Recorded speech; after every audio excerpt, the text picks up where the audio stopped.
Hola, mucho gusto. Mi nombre es Rodrigo Patricio López Plata de Tercero C y el día de hoy estamos hablando acerca del tema de fisiología general. Y la pregunta que a mí me tocó es, ¿qué es la bacteria? ¿Cuáles son los organelos de la bacteria? A continuación te lo comento. La bacteria es un microorganismo unicelular y procarionte, es decir, que no tiene núcleo. Esto nos dice que al ser células procariotas se diferencia de las células eucariotas, ya que no tienen el núcleo definido ni presentan orgánulos membranosos internos. La bacteria, junto con los protozoos, los hongos y las algas, pertenecen a la categoría de microorganismos, lo que nos dice que son formas de vida microscópicas. La bacteria es indispensable para la vida y es el organismo que se encuentra en mayor abundancia en nuestro mundo.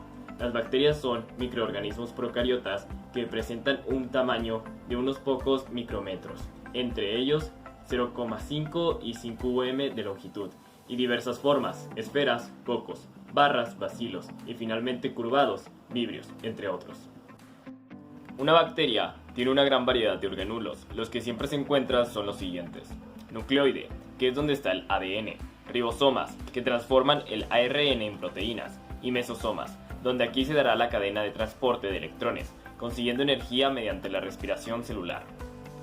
Los organulos que a veces se encuentran dependiendo de la bacteria son plásmido, son fragmentos de ARN que le dan características a las bacterias, cilios, flagelos o pseudopio. Y por último tenemos inclusiones, son pequeñas reservas que están dentro de la bacteria, las cuales se ahorran para cuando sean necesarias.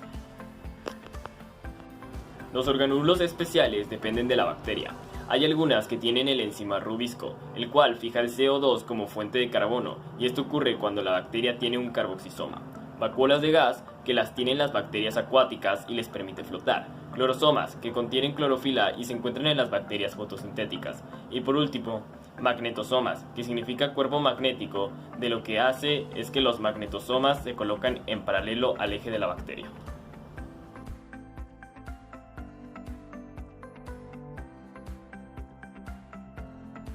Hola nuevamente, mi nombre es Rodrigo Patricio López Plata y esta vez lo que relataré será acerca de los tipos de bacterias. Se dice que existen muchas maneras de clasificar los tipos de bacterias, ya sea según su fuente de alimentación, según su respiración, etc. Pero uno de los criterios más clásicos que existe para diferenciar los tipos de bacterias consiste a partir de las características morfológicas, que nos dicen que los tres tipos de bacterias principales son: cocos. Se caracteriza por tener una envoltura celular de forma esférica. Las bacterias esféricas solitarias se conocen como forma coco, pero si en vez de una son dos se conoce como diplococos. Hay uniones más complejas que originan estreptococos y los subtipos parten de cómo se agrupan las células. El otro es bacilos, presenta forma de bastoncillo alargado. Los subtipos parten de cómo se agrupan las células. La forma solitaria es bacilo, si son dos se llama diplobacilo. En las uniones más multitudinarias puede ser diferenciado según se unen por las juntas formando una cadena conocida como estreptobacilos o por laterales formando un muro conocido como empalizada. Por último, el último tipo es helicoidales. Aquí se agrupan distintas formas que presentan curvaturas en su estructura. Se dividen en dos espirales rígidas, llamados como espírilos o espirales flexibles, conocidos como espiroqueta.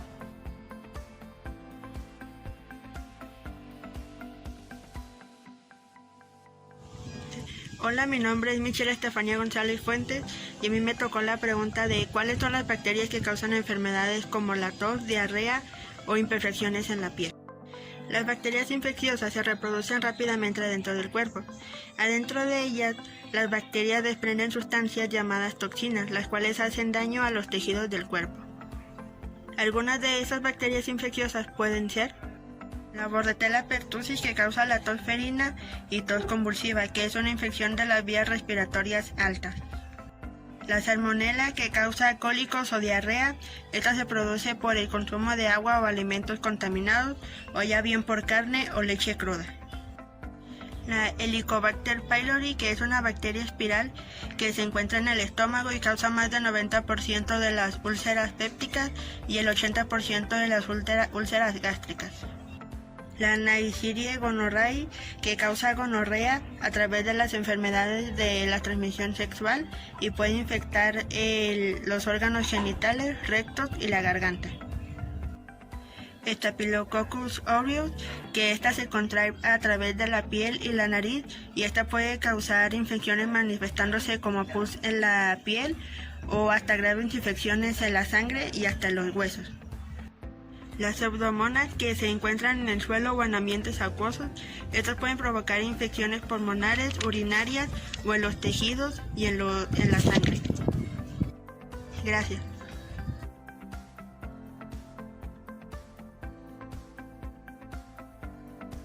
Hola, mi nombre es Nevelyn Paola Duque Cisneros y hoy les hablaré sobre cuáles son los tipos de crecimiento bacteriano. Bueno, primero que nada, la población bacteriana experimenta un crecimiento exponencial, que es la medición de una curva del crecimiento exponencial de las bacterias en un cultivo que ha sido tradicionalmente una parte de la formación de todos los microbiólogos. Seguimos, la fase de lag o de lactencia es una fase de adaptación que las bacterias se adaptan a las condiciones del crecimiento.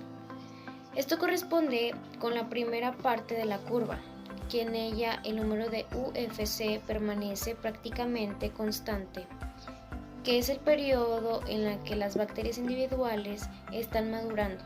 Entonces esto no tiene ninguna posibilidad de dividirse. Esto conlleva a que durante la fase de adaptación del ciclo de crecimiento de las bacterias se produce la síntesis de ARN y enzimas y otras moléculas. Fase logarítmica o exponencial. Esta es la fase en la que los microorganismos se multiplican con rapidez. Este es un periodo caracterizado que duplica la célula y esto conlleva el número de las nuevas bacterias que aparecen por unidad de tiempo. Es proporcional a la población actual. Entonces, durante cada intervalo de duplicación se producen tantas nuevas células como si se hubieran reproducido anteriormente acumuladas.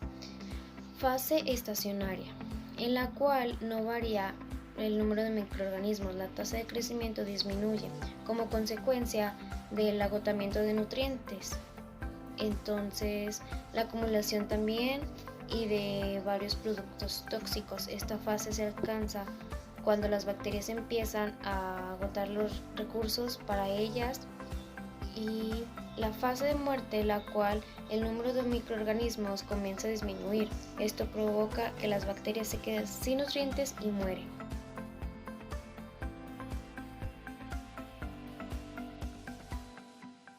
¿Cuál es la nutrición bacteriana? Bueno, las bacterias pueden obtenerse energía y nutrientes mediante la realización de fotosíntesis, la descomposición y los muertos y desechos o la descomposición de compuestos.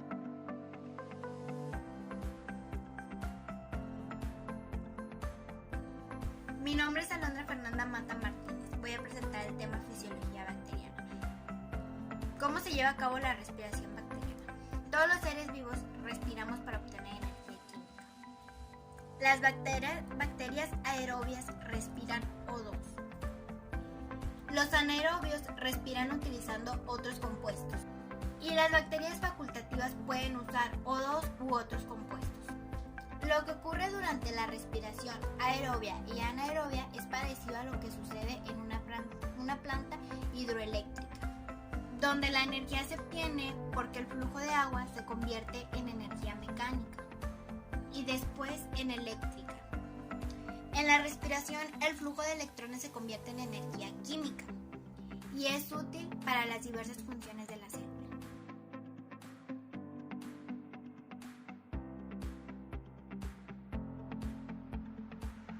Hola, mucho gusto. Mi nombre es Nasa Enrique Cisneros. Soy estudiante de la preparatoria Humberto Moreira Valdés y el día de hoy vengo a explicarles para qué sirve conocer que las bacterias sean gram positivas o sean gram negativas.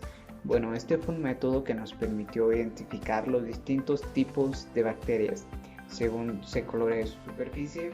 Esto pues nos aportó información muy útil sobre ellas.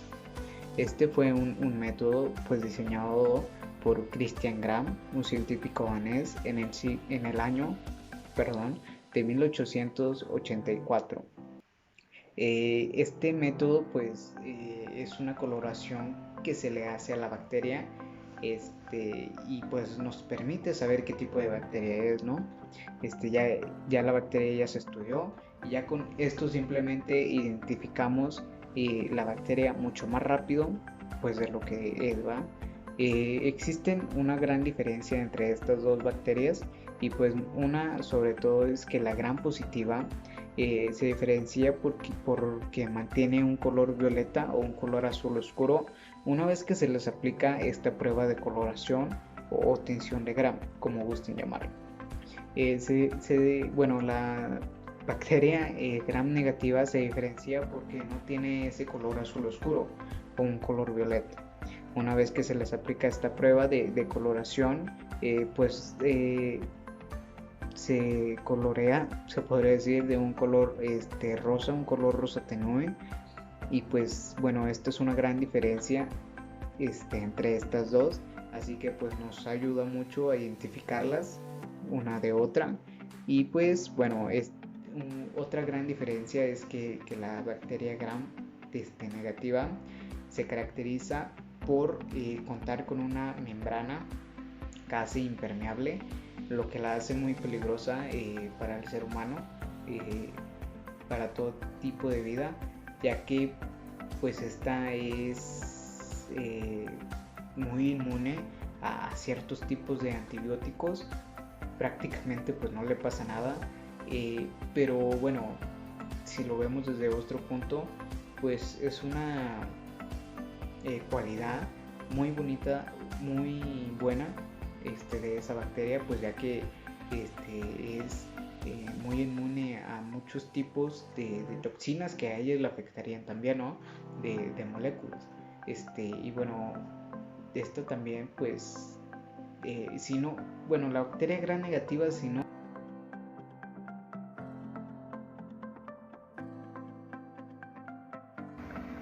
Buenos días, mi nombre es Ana Fernanda Rocha Rodríguez, equipo 1, Fisiología Bacteriana. Me tocaron la pregunta 8 y 9. La pregunta 8 dice que es un plásmido. Un plásmido es una molécula del ADN que se encuentra en la célula y en la bacteria.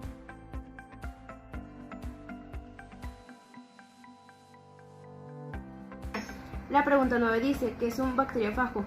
Un bacteriófago es un virus que inyecta a las bacterias, sin embargo no afecta a las células, a las plantas o a los mamíferos, simplemente no les hace nada. Este tipo de virus se encuentra en nuestro entorno. Y muchas gracias por ver.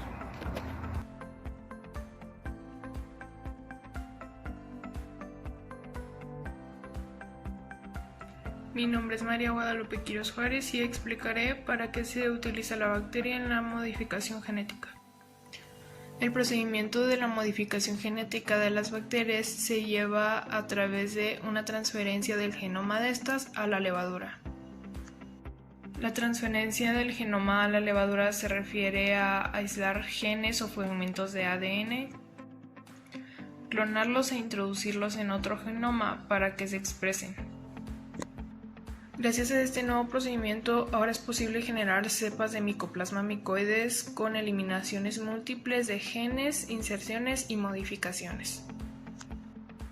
Esta modificación genética genera insulina a partir de fragmentos del ADN de insulina humana y los unen posteriormente a una bacteria. A esta se le llama célula hospedadora, la cual multiplican para obtener más insulina. A estos organismos se le llaman organismos transgénicos. Esta técnica podrá utilizarse en el futuro para producir biocombustibles y limpiar desechos tóxicos.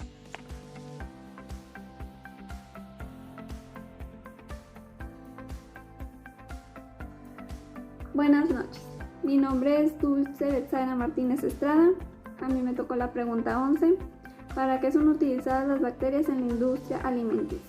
Bueno, el uso de microorganismos o bacterias se consigue que aumente la digestibilidad y su capacidad de conservación, con el objetivo de que se creen colonias que fermenten sus azúcares o por el contrario descompongan la textura del propio alimento, dando como resultado texturas fundidas, sabores como el umami o aromas.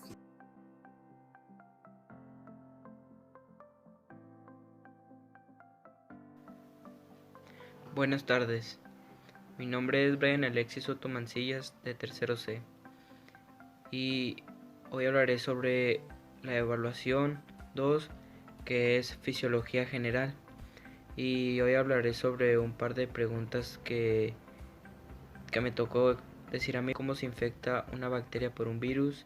La segunda es para qué son usadas las bacterias en una industria médica. ¿Para qué son usadas las bacterias en la industria médica?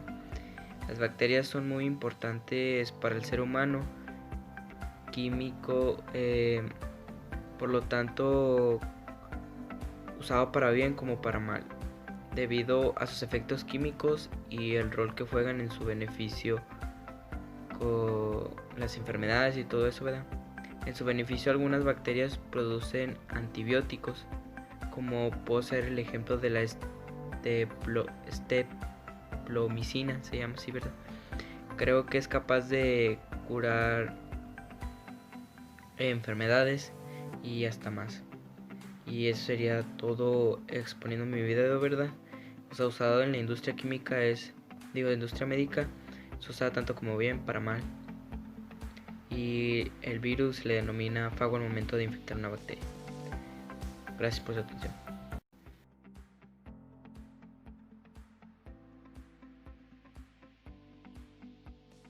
Es Blanca Esmeralda Beacuarrullas y me tocó la pregunta 13: ¿cómo funciona la reproducción bacteriana? Bueno, las bacterias se reproducen a través de un proceso denominado como fusión binaria. Durante la fusión binaria, los cromosomas se copian a sí mismos y forman dos copias genéticamente idénticas. Entonces, la célula aumenta de tamaño y se divide en dos células hijas. Las células hijas son idénticas a la célula madre. La fusión binaria puede ocurrir muy rápidamente. En algunas especies de bacterias pueden duplicar su población en menos de 10 minutos. Pero, sin embargo, no en todas las bacterias pueden ser clones, pues las bacterias pueden intercambiar ADN a través de los procesos de conjugación, transformación o transducción.